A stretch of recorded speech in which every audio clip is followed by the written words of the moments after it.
C'était il y a une quarantaine d'années. Qui aurait pu croire à cette époque qu'une petite ville d'un peu plus de 40 000 habitants se hisserait en finale de Coupe d'Europe? Qui aurait pu croire que cette équipe, n'ayant pratiquement aucune expérience sur la scène continentale, réalise un tel parcours en écartant au passage des mastodontes du football européen?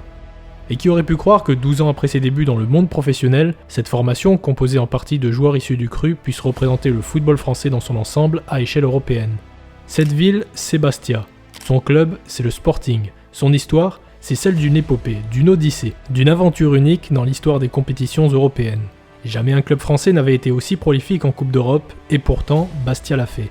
Jamais une si petite ville ne s'était hissée à un tel niveau de compétition, et pourtant, Bastia l'a fait. En arrière, Larios, reprise devant le but 18e minute de jeu.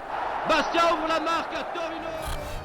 Portant haut les couleurs et les valeurs de l'île de beauté, les Tourquines, portés par une attaque de feu, donnèrent une leçon de football et d'humilité à tous ceux qui voyaient ces Corses retourner au pays dès le premier tour de la Coupe UEFA 1977-78. Une compétition qui vit le Sporting jouer les troubles fêtes, empilant les records et les victoires en scorant des buts plus beaux les uns que les autres, et n'échouant à la quête du Graal que sur la dernière marche.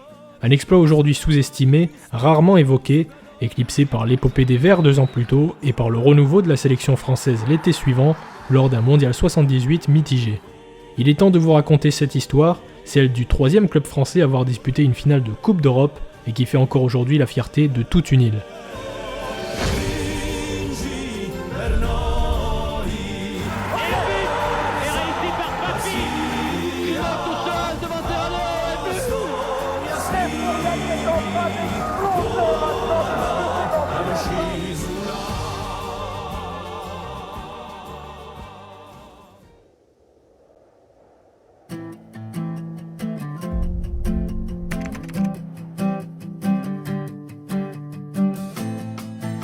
Longtemps, le football corse s'est cantonné à sa seule île. Il faut attendre les années 60 pour voir ses principaux représentants évoluer enfin sur le continent. 1965 voit le Sporting Étoile Club de Bastia et l'AC Ajax accéder conjointement à la 2e division, mais également adopter le statut professionnel. Si les Ajaxiens sont les premiers à découvrir l'élite du football français en 1967, Bastia ne tarde pas en obtenant son ticket pour l'élite dès 1968. A l'inverse des Ours qui perdent leur place en D1 en 1973, les Lions de Furiane vont parvenir à se pérenniser dans le premier échelon du football français et passeront un cap dès 1971 avec l'arrivée sur le banc des Tourquines de Pierre Cahuzac, jusque-là entraîneur-joueur du Gazélec. Cet Hérolté d'origine, formateur dans l'âme, va parvenir à hisser une jeune équipe bastiaise composée principalement de joueurs locaux jusqu'à la finale de Coupe de France 1972, perdue face à l'Olympique de Marseille. Un parcours historique permettant à la formation corse de découvrir l'Europe en participant à la Coupe des vainqueurs de coupe, compétition qu'il quitte dès le premier tour. Les Bastiais réussissent les saisons suivantes à se maintenir en première partie de tableau et la formation va peu à peu s'améliorer en conservant son ossature. Le tournant a lieu en 1975 avec l'arrivée dans les rangs bastiais d'un ailier gauche yougoslave, considéré comme l'un des meilleurs joueurs au monde à son poste et adoubé par Pelé en personne. Un magicien du nom de Dragan Zajic qui fera lever les foules bastiaises à chaque touche de balle. Bien que sa première saison soit mitigée, la seconde sera plus aboutie à l'image de celle du Sporting. Les Tourquines terminent 3e du championnat, grâce notamment à ses 17 succès à domicile, faisant du stade Armand Cesari une forteresse imprenable. Des succès acquis pour la quasi-totalité d'entre eux par plus de 2 buts d'écart, les Bastiais pouvant compter sur la meilleure attaque du championnat, avec 82 réalisations inscrites. 4 joueurs marquèrent plus de 14 buts en D1, sur le trident offensif Zajic, Jacques Zimaco, François Félix, ainsi que le meneur de jeu Claude Pape. 5 ans après son passage éphémère en Coupe des Coupes, le Sporting retrouve donc les joutes européennes par l'intermédiaire de la Coupe UEFA. Bien que l'effectif ne soit que peu remanié, les Corses perdent à l'intersaison 2 titulaires et pas des moindres.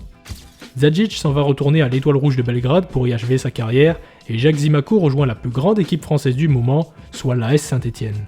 2 pertes considérables qui seront palliées par l'arrivée de 2 jeunes espoirs que sont Jean-François Larios et Félix Lacuesta, tous deux en provenance de Saint-Étienne, mais aussi de l'axe international et attaquant Yves Mario, et surtout d'une superstar néerlandaise venant tout droit de Valence, finaliste du Mondial 74, et qui fera les belles heures du championnat de France durant quelques années, soit l'ailier droit Johnny Rep.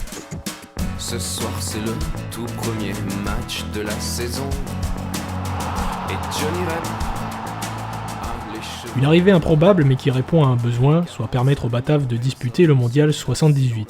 Les dirigeants corses, avec à leur tête le directeur sportif Jules Philippi, vont alors le convaincre de signer en lui faisant visiter l'île, la ville, la mer, sans pour autant lui faire découvrir le stade. Une découverte qui sera effectuée juste après la conclusion de son contrat, et autant dire que la surprise fut de taille.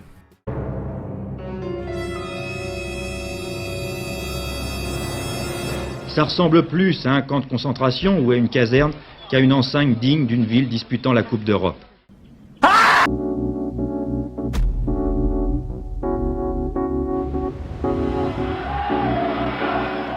C'est dans ce stade peu attrayant mais à l'ambiance frénétique que Johnny Rep et les Bastiais disputeront leur match de Coupe d'Europe.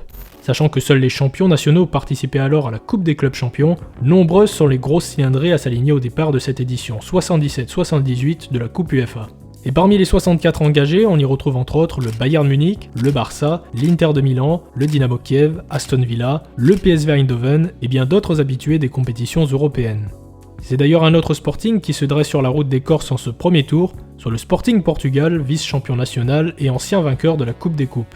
Autant dire que pratiquement personne, si ce n'est quelques irréductibles supporters bastiais, ne voit les Tourquines franchir ce premier tour, ce qui est alors une habitude chez les clubs français.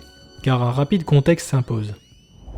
Entre 1955, date de la création de la Coupe des clubs champions, et 1977, on recense 79 participations de clubs français à des compétitions européennes, soit la Coupe des clubs champions, la Coupe des coupes, la Coupe UEFA, ainsi que la défunte Coupe des villes de Foire. Sur ces 79 participations, les formations françaises furent éliminées à 40 reprises au premier tour, et ne franchirent le second tour qu'à 13 reprises. Reims et Saint-Étienne disputèrent en tout 3 finales de Coupe d'Europe, auxquelles s'ajoute une demi-finale de C1 pour l'AS Saint-Étienne, ainsi qu'une demi-finale de Coupe des Coupes obtenue par l'Olympique Lyonnais en 1964. Par ailleurs, en 76-77, seul l'ASSE franchit le premier tour d'une compétition européenne. Les espoirs concernant un probable parcours européen sont alors quasi nuls, qui plus est pour une formation dont l'expérience ne se limite qu'à un premier tour de Coupe des Coupes. Malgré un début de saison délicat en championnat, avec notamment 2 défaites à domicile face à Monaco et Bordeaux, les Bastiais entament cette double confrontation sans complexe en alignant le 4-3-3 habituel proposé par Pierre Cahuzac, le dispositif étant conservé tout au long de la compétition. Cahuzac, un entraîneur autoritaire et exigeant, mais aussi franc et très confiant vis-à-vis de ses protégés, qui dirige un effectif très jeune puisqu'aucun membre de l'effectif n'a au départ de cette saison plus de 30 ans. Ses méthodes d'entraînement sont dignes du stakhanovisme mais permettent à sa formation d'évoluer à un très haut niveau sur le plan physique et athlétique. Tactiquement, le coach fait entièrement confiance à ses joueurs en leur laissant un certain espace de créativité dans l'animation offensive et beaucoup de rigueur dans l'impact physique et l'assise défensive. Johnny Rep illustre la simplicité du coach bastiais en résumant sa philosophie de jeu en ces quelques mots. Dans les buts, on retrouve Ognjan Petrovic, arrivé 1 an après l'ancienne légende Zajic et qui malgré de nombreux pépins physiques, se montre efficace sur sa ligne.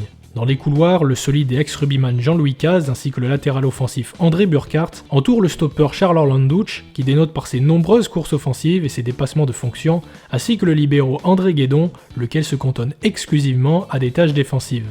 Au milieu de terrain, Cahuzac aligne le jeune Félix Lacuesta en pointe basse, lequel suppléa à la construction le porteur d'eau Jean-Louis Desvignes, et surtout le meneur de jeu Claude Pape, véritable légende locale dont la vista et la précision lui permettent d'apporter le danger que ce soit à la construction ou à la finition. Johnny Rep étant suspendu pour cette rencontre, c'est un trio offensif inédit qui est aligné. Le Marocain Abdelkrim Crimo, dit Merry Crimo, joueur intelligent, véloce et jusque-là jeune espoir de l'équipe, est aligné aux côtés de la recrue Yves Mario, ailier explosif, ainsi que du numéro 9 et capitaine Fanfan Félix, finisseur rusé et généreux dans l'effort, qui pèse sur les défenses par ses déplacements et son engagement. Les animations offensives pencheront plus souvent d'un côté ou de l'autre du terrain en fonction du positionnement de Burkhardt, lequel peut évoluer sur les 2 couloirs. Plus efficace en contre qu'en attaque placée, les Corses peuvent néanmoins compter sur Claude Pape, lequel détient les clés de l'animation offensive. En face, les Portugais évoluent avec le même dispositif, avec la présence d'un trident redoutable en attaque, où l'on retrouve en pointe Rui Jordao, un véritable finisseur puissant athlétiquement, lequel est entouré de 2 attaquants intérieurs que sont Manuel Fernandes et un certain Salif Keita, joueur bien connu du championnat de France et ancienne idole de Geoffroy Guichard.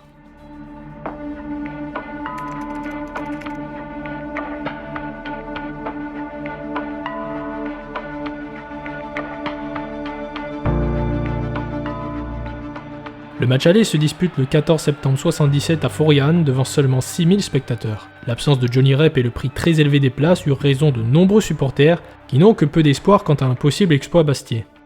La première mi-temps était équilibrée, les Corses sont tout proches d'ouvrir la marque suite à une superbe volée de Claude Pape repoussée par le montant, mais ce sont les Lisboètes qui font la différence sur penalty suite à un fauchage irrégulier de Guédon à la 40e minute. Jordão transforme sa tentative, le Sporting Portugal mène 1-0.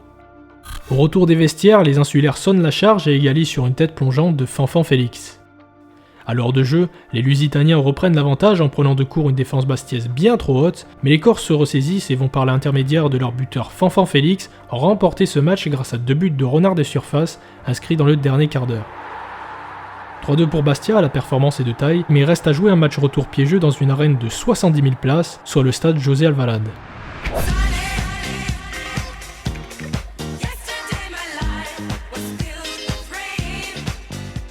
Les deux formations adoptent le même dispositif qu'à l'aller, et côté Bastier, le seul changement concerne la titularisation de Johnny Rep, désormais apte à jouer sur la scène européenne, en lieu et place de Crimo. Les Lisboètes vont rapidement dominer la première mi-temps, et c'est un match d'attaque-défense qui se met en place.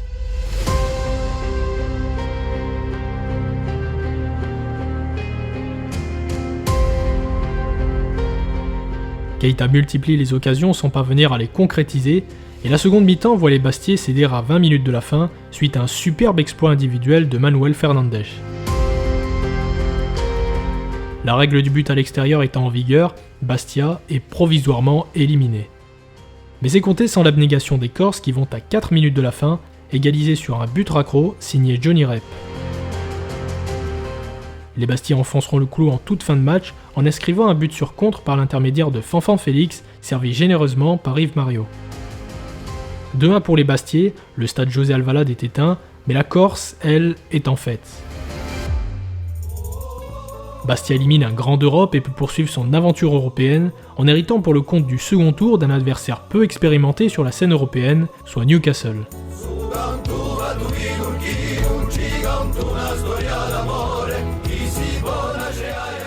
Les Magpies remportèrent la Coupe des Villes de Foire en 1969, mais n'ont jamais disputé la moindre rencontre dans un tournoi continental régi par l'UEFA et sont d'ailleurs lanterne rouge de première division après 9 revers consécutifs. Cependant, l'élimination de l'Olympique de Marseille en Coupe UEFA la saison précédente par Southampton, alors en deuxième division, démontre l'écart existant entre le football français et anglais, sachant que sur 8 doubles confrontations franco-anglaises en Coupe d'Europe, seul un club français parvint à se qualifier, soit l'Olympique lyonnais en 1967 face à Tottenham en Coupe des Coupes. Le dispositif des Corses est le même que lors du match précédent, avec la présence d'une surprise dans le 11 titulaire, soit la titularisation du néo-pro Jean-Marie De Zerbi en lieu et place d'Yves Mario, victime d'une tendinite. Le portier Petrovic, quant à lui, ne peut tenir son rang en raison d'une blessure à la cheville. C'est donc Mark Weller qui prend provisoirement sa place dans les buts des Turkines. En face, Newcastle évolue en 4-4-2 avec un jeu axé sur l'impact physique et un pressing constant.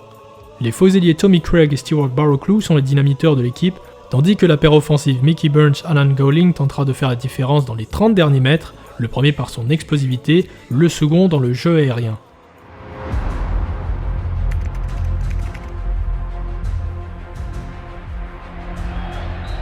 Le match aller se dispute à Florian devant plus de 8000 spectateurs et ce sont les Anglais qui tirent les premiers avec l'ouverture du score de Paul Cannell, totalement délaissé par la défense bastiaise.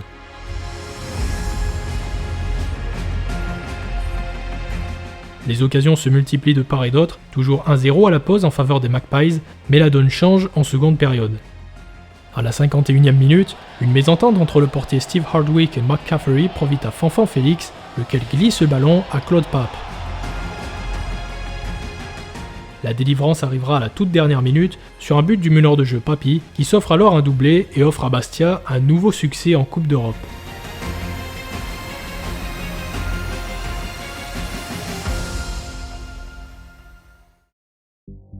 Un succès que l'on croit sans lendemain du côté de la presse, puisqu'aucun club français ne s'était jusque-là imposé en terre anglaise lors d'un match de Coupe d'Europe.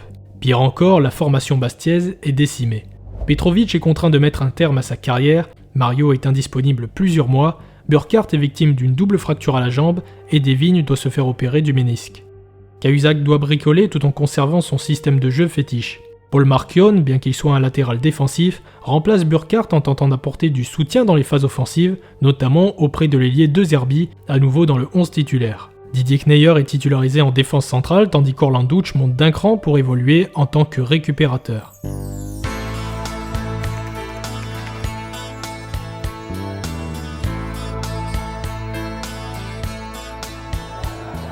C'est dans une enceinte de St James Park bouillonnante mais chaleureuse que les Bastiais entament cette rencontre sans complexe. Une attitude qui va être récompensée dès la 3e minute de jeu avec une percée de l'Acuesta, stoppée par le portier Hardwick, mais 2 Herbie suit et ouvre la marque. Les Bastiais n'hésitent pas à presser haut les Anglais et quelques minutes seulement après l'ouverture du score, Johnny Rep initie un 1-2 avec Claude Pape et permet aux Corses de prendre le large. Newcastle réduira la marque à la 36e minute sur un coup franc indirect, mais malgré leur domination sur le plan physique, les Magpies craquent définitivement en seconde mi-temps avec cette splendide réalisation signée Rep.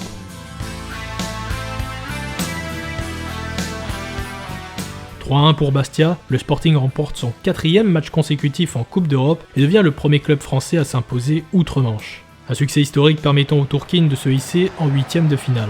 On se prend à rêver d'une épopée, mais une nouvelle fois, les ardeurs et ambitions sont calmées par un tirage au sort peu clément, puisque c'est un géant du football italien qui fait désormais face au Bastiais. Un club turinois, moins célèbre néanmoins que son rival, mais à cette époque au premier plan sur la scène nationale, il s'agit du Torino.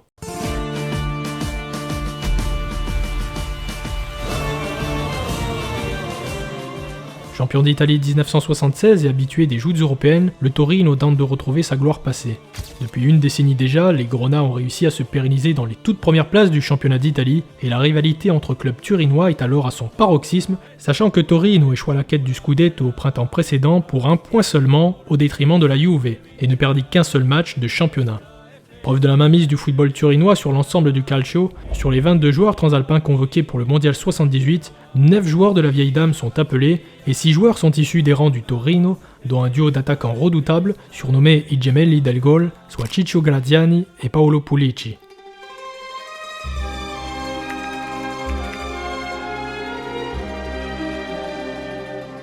Une nouvelle fois, Bastia joue le match aller à domicile et devra se déplacer pour le match retour. La première manche se dispute le 23 novembre 1977 devant près de 10 000 spectateurs, galvanisés et encouragés par le porte-drapeau et supporter le plus célèbre de l'île, un certain Jojo Petrignan. Le Taureau évolue en 4-4-2 tandis que Bastia conserve son même schéma de jeu avec la présence au milieu de terrain du jeune espoir Jean-François Larios qui aux côtés de Claude Pape tentera d'apporter sa palette technique en évoluant en tant que relayeur. L'entame du match est équilibrée entre les deux formations. Bastia se procure la première grosse occasion sur un coup franc de Claude Pape, bien capté par le portier turinois Castellini. Ce sont d'ailleurs ces derniers qui vont ouvrir le score après 22 minutes de jeu sur un bel enchaînement de Pulici. 1-0 pour le Torino, les Corses ont l'habitude d'être devancés en début de match et le sursaut est immédiat. Il faut attendre un quart d'heure de jeu pour voir Bastia faire la différence sur une offensive jouée à 2 par les milieux Larios et Papi, lequel résiste puis bat Castellini. Au retour des vestiaires, les Bastiais vont surprendre un peu plus en se créant les occasions les plus franches. À la 63e minute, Papi centre pour Félix qui remise pour Johnny Rep.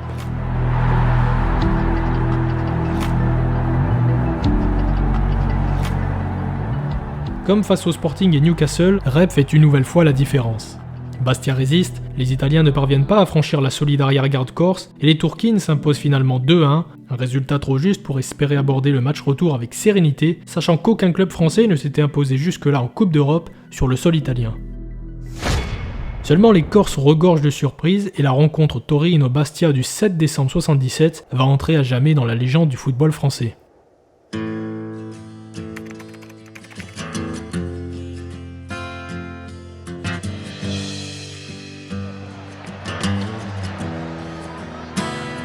Le Stadio Comunale accueille ce soir-là plus de 42 000 spectateurs, dont près de 15 000 Corses qui envahissèrent la ville de Turin. Les deux formations adoptent le même dispositif qu'à l'aller, et les joueurs sont les mêmes à une exception près, soit la titularisation de Crimo en lieu et place du capitaine Félix, victime d'un accident de la circulation au soir du match aller. Neige et brouillard sur le Stadio Comunale. Dans ce décor, Et c'est sous la neige et dans un stade bleu et blanc que le coup d'envoi du match est donné. L'improbable va arriver à la 20e minute de jeu, avec une action collective initiée par une récupération et un petit pont de 2 Herbie. pour Johnny Rep sur l'aile. Rep qui a peut-être pouvoir déborder, préfère revenir.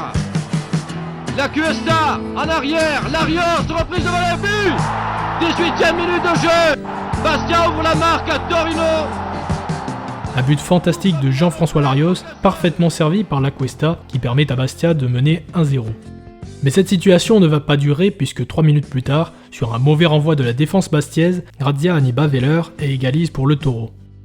Les Grenats vont ensuite multiplier les incursions dans la surface sans parvenir à trouver la faille. Un partout à la pause, Bastia tient bon, mais dès le retour des vestiaires, les Turinois se procurent une énième occasion sur un centre dévié de Claudio Sala. Graziani à bout portant, but. Deuxième minute de jeu. Graziani double la marque pour le Taureau, cela fait 3 partout sur l'ensemble de la double confrontation, et un but suffit aux Turinois pour provisoirement valider leur billet. Seulement les Corses vont comme à leur habitude réagir dans l'immédiat, et 3 minutes après le doublé de Graziani, sur un coup franc rapidement joué par Johnny Rep, le latéral Caz prend de vitesse la défense turinoise et sert Crimo. Caz, le gardien est sorti, Crimo. But de Crimo. Bastia égalise et fait un grand pas vers la qualification. Les Turinois doivent marquer par 2 fois pour valider leur billet pour les quarts de finale et sont obligés de se découvrir en jouant leur va-tout offensif. Et à la 65e minute, après une intense bataille dans la surface bastiaise suite à un corner, Larios lance Meri Crimo en profondeur, lequel s'en va défier le portier Castellini.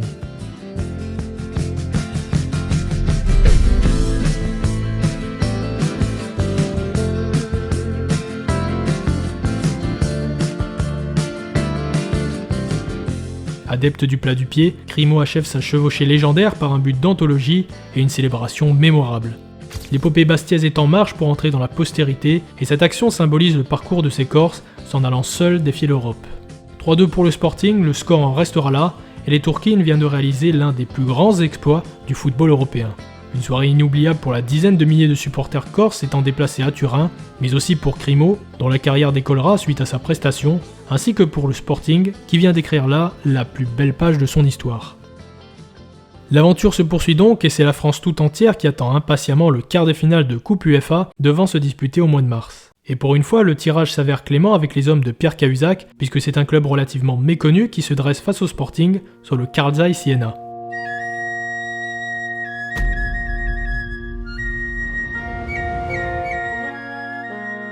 « 172 ans après la bataille d'Iéna, qui vit l'armée napoléonienne remporter une bataille décisive lors de la campagne de Prusse et de Pologne, les Corses souhaitent à nouveau triompher dans une ville désormais sous l'égide de l'Allemagne de l'Est.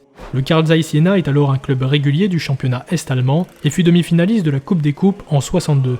Habitué des joutes européennes, l'équipe est composée de joueurs amateurs travaillant au sein de l'entreprise Carl Zeiss, spécialisée dans l'optique et l'optoélectronique.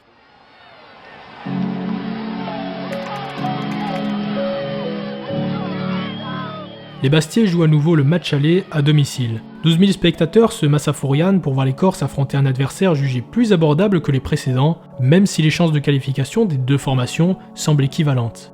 Côté Bastiais, on notera quelques changements dans l'effectif, avec l'arrivée d'un nouveau gardien à l'intersaison, soit le Rennais Pierre Équillard, qui dispute là son premier match de Coupe d'Europe. Au milieu de terrain, l'expérimenté Georges Franceschetti est aligné aux côtés de L'Acuesta et Papi, tandis que Larios évoluera sur l'aile droite en lieu et place de Johnny Rep et que Mario fait son retour sur l'aile gauche. Et en ce 1er mars 78, alors que l'on s'attend à une rencontre très disputée entre les deux équipes, c'est un tout autre scénario qui va prendre forme.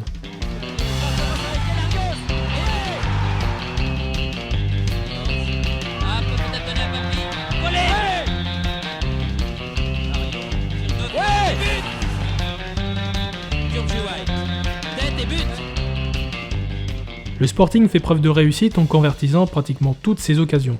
Il reste un quart d'heure de jeu, les Bastiais mènent 4-2, mais le spectacle n'est pas encore terminé.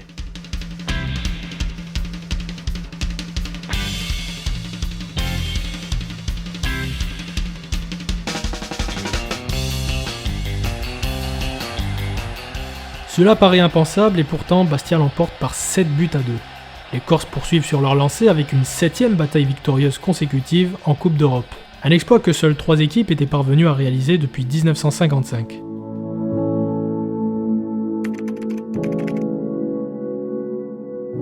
C'est donc en conquérant que les Corses débarquent à Iéna avec comme objectif de sécuriser leur place en demi-finale. Une mission réussie sans trop de difficultés par les protégés de Cahuzac, bien que ces derniers s'inclinent 4-2, avec notamment cette splendide réalisation signée Lutz Lindemann. Malgré la défaite, Bastia devient le 4e club français à accéder à une demi-finale de Coupe d'Europe et se retrouve ainsi aux côtés du PSV Eindhoven, du Barça de Johan Cruyff et des Grasshoppers de Zurich. Et ce sont justement ces derniers qui seront opposés aux Bastiais, la clémence étant désormais de mise pour des Corses n'ayant désormais qu'un seul objectif, soit aller au bout de leur aventure.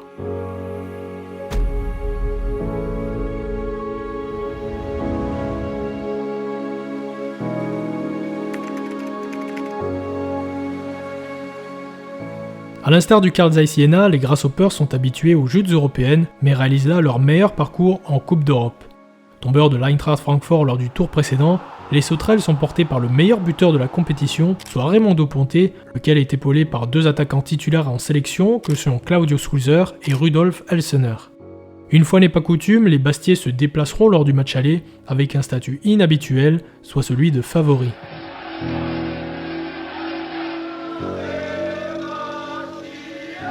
Le match aller se déroula le 29 mars au Hartumstadion devant près de 30 000 spectateurs dans une colonie bruyante de 6 000 supporters corses.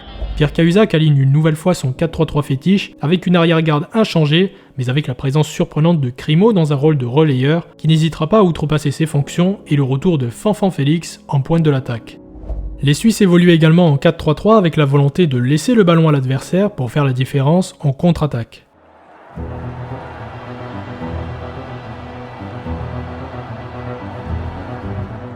Ultra offensif, les Bastiais se découvrent et les Hoppers se procurent les premières grosses occasions du match, notamment via des coups de pied arrêtés tirés à ras de terre. Nous sommes alors à la 18e minute de jeu, un mouvement à 3 est organisé par L'Aquesta, Papi et Crimo qui se retrouvent lancés en profondeur. Son contrôle et sa conduite de balle suffisent à faire la différence et l'attaquant marocain donne l'avantage au Sporting. Un avantage de courte durée car quelques minutes plus tard, sur une percée dans l'axe du libéro Johnny Hay, le milieu de terrain Heinz Hermann tente sa chance dans l'axe et égalise à 1 partout. La suite de cette première période sera une affaire de pénalty. Un accrochage dans la surface bastiaise permet à Ponte de donner l'avantage à Zurich à la demi-heure de jeu. 5 minutes plus tard, le défenseur Kurt Becker déséquilibre Johnny Rep dans la surface de réparation zurichoise et offre à Claude Papi une balle de 2 partout. Le score ne bouge pas à la mi-temps et la seconde période part sur le même rythme que la précédente. Sur un corner tiré par Alzener, Francis Montandon s'élève plus haut que les défenseurs bastiais et permet aux Grasshoppers de mener 3-2. Les deux formations se créent de nombreuses occasions sans pour autant parvenir à les concrétiser. 3-2 score final, les Bastiais limitent la casse et ont leur destin entre leurs mains.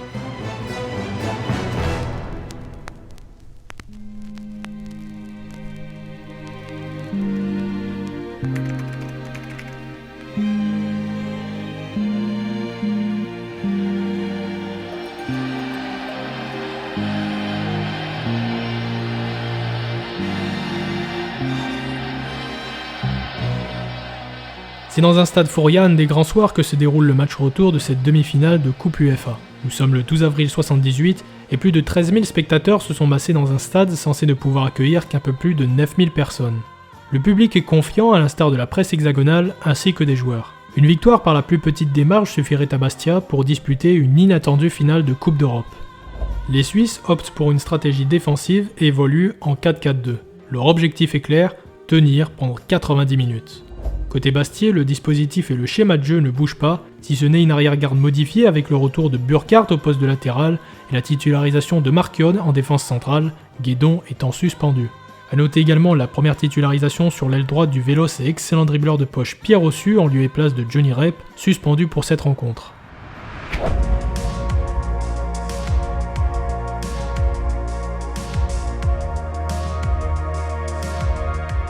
C'est une véritable opposition de style qui est proposée ce soir-là. Les Corses tentent de trouver la faille en misant sur des attaques placées, tandis que les Suisses ne se montrent dangereux que sur contre.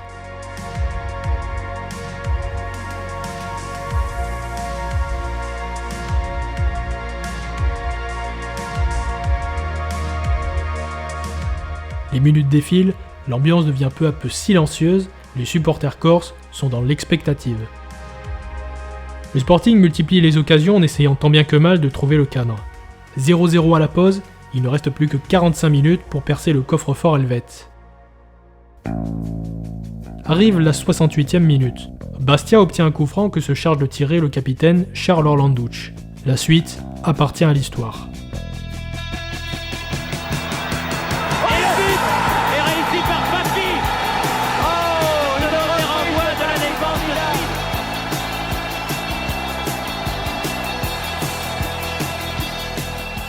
Sur un mauvais renvoi de la tête de Johnny Hay, Claude Papi, natif de la ville, idole de toute une île, reprend de volée et inscrit un but iconique. Une superbe inspiration qui délivre alors tout un stade, désormais en pleine euphorie. À l'euphorie succède l'angoisse, la fin de match est complètement décousue, les Zurichois s'exposent en misant tout sur l'attaque. Les corners se succèdent, mais le score ne bouge pas. L'arbitre anglais de la rencontre, M. Partridge, siffle alors la fin du match, le Sporting Étoile Club de Bastia est en finale de la Coupe UEFA.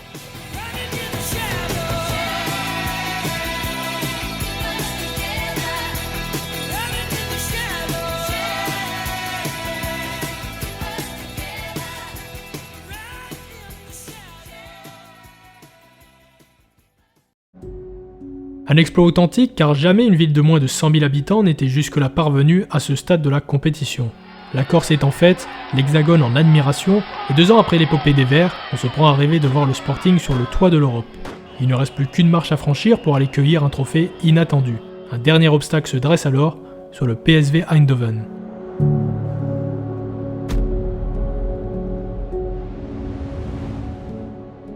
Bastia-Eindhoven, il s'agit là d'un choc au sommet entre les 2 attaques les plus prolifiques en Coupe d'Europe cette saison-là. Un choc entre un petit club corse qui souhaite devenir grand et une formation élitiste qui fut demi-finaliste de la Coupe des clubs champions 2 ans plus tôt. La finale se joue alors en 2 manches, une double confrontation dont le match aller se déroule à Fouriane le 26 avril. Car bien que les dirigeants corses souhaitaient disputer le match sur le continent afin de maximiser les retombées financières dues à l'attractivité d'une telle rencontre, Pierre Cahuzac, les joueurs et surtout la Corse tout entière souhaitaient voir cette finale, leur finale, se jouer sur l'île de Beauté.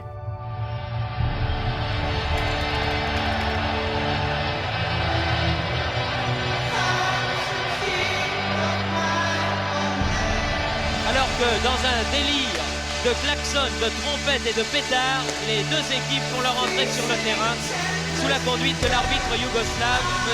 Maksimovic. Côté Bastia, on prend les mêmes et on recommence. Le 11 type de la saison est aligné, avec comme facteur X le maestro et homme providentiel de cette formation, Claude Papi. En face, le dispositif est identique, avec la présence notamment du portier international Jan van Beveren, des jumeaux Van den Kerkhoff, ou encore de l'avancante Gerry Dijkers, qui terminera comme meilleur buteur du tournoi. Mais un détail va considérablement affecter le déroulement de cette rencontre. Une pluie torrentielle s'abat sur Bastia et le terrain du stade Armand Cesari est tout bonnement impraticable. Il est néanmoins impossible de décaler la rencontre, Coupe du Monde oblige. La partie est donc maintenue, mais les principaux acteurs ne peuvent assurer correctement le spectacle. Voilà, c'est parti. PSV Eindhoven à droite, maillot blanc, culotte blanche, et Bastia sous ses couleurs habituelles. Allez les bleus, et un premier ballon. Primo, oh, très belle sortie de Van Beveren. Aucune des 2 équipes ne parvient à mettre en place son jeu, même si les Bastiais semblent plus entreprenants au milieu de terrain et se créent les occasions les plus franches. Un spectacle terne qui s'achève finalement sur un score nul et vierge.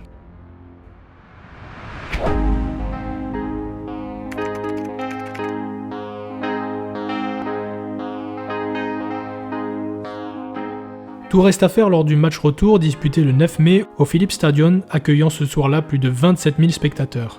Seulement les Bastiais débarquent émoussés, épuisés par les nombreuses rencontres disputées tout au long de la saison. Engagés en championnat, en Coupe d'Europe et en Coupe de France, qui se disputaient en match aller-retour dès les 16e de finale, les Tourquines jouèrent 20 matchs entre le 25 février et le 9 mai, soit environ un match tous les 3-4 jours, et disputèrent 2 rencontres lors des 5 jours précédant cette manche retour de Coupe UEFA. Un rythme infernal pour un groupe restreint qui fait face à une formation ayant terminé son championnat fin avril. Éreintés, les Bastiais ne seront pas en mesure de lutter face à l'ogre néerlandais. À la 24e minute, Willy van den Kerkhoff initie un 1-2 et conclut de l'extérieur du pied. Très belle combinaison, très beau 1-2. Willy van den Kerkhoff réussit le premier but à la 24e minute. La seconde mi-temps verra le PSV prendre définitivement l'ascendant en 2 temps.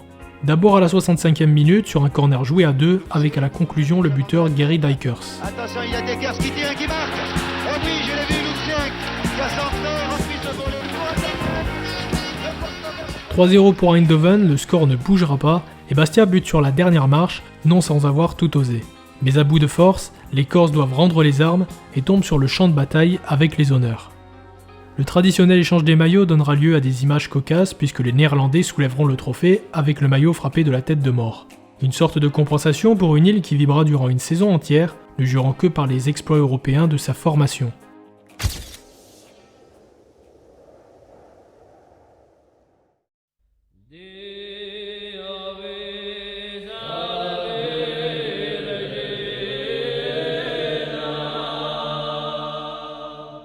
Si le football corse vécut son apogée par le biais de cette épopée, la France du football vibra également derrière cette formation, la 3e à atteindre une finale de Coupe d'Europe. Il faudra d'ailleurs attendre 13 ans avant qu'un club français n'atteigne de nouveau ce niveau de compétition. Mais la portée de cet exploit fut pourtant moindre que celle réalisée par Reims ou Saint-Étienne. Si le rayonnement de la Coupe UEFA est évidemment bien plus faible que celui de la Coupe des clubs champions, le parcours sensationnel de cette formation méritait un peu plus d'attention. Plus petite ville en finale de Coupe d'Europe, sa prestation dénote au vu des parcours jusqu'alors réalisés par des clubs plus huppés. L'inexpérience du Sporting ne fut en aucun cas un frein quant à la progression des Bastiais, et ce malgré des adversaires expérimentés.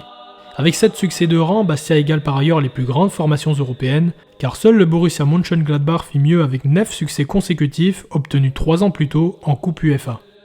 Premier club français à s'imposer de l'autre côté des Alpes et outre-Manche, le Sporting pouvait compter sur un alliage de joueurs locaux, de jeunes espoirs ainsi que d'une star internationale et d'une icône locale qui firent tous deux la différence dans les moments clés de ce parcours.